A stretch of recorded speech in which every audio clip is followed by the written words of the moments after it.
I have no idea how this calculator works. I'm on Craft to Exile calculator.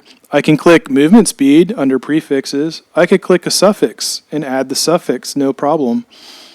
However, I'm trying to figure out how many essences will it take me to roll a good int and life. So I come here, there's essences. This is the only section in the whole thing that says essences. I can click any line here and I get this pop-up message. Can I add a affix requirement because it's drop only?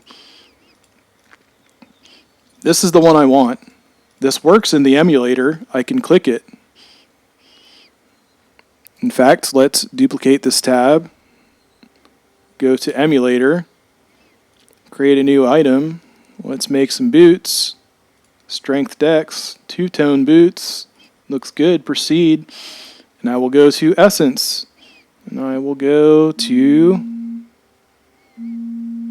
oops, I have to go up here. Essences. Spite. T1. Craft it. No problem. Works fine. But if I want to calculate how many spite essences I need to use, it's not going to let me. And click on that and get the pop-up message. And click on the parent group. It just opens and closes the thing. So how the fuck? And click over here. Could right-click.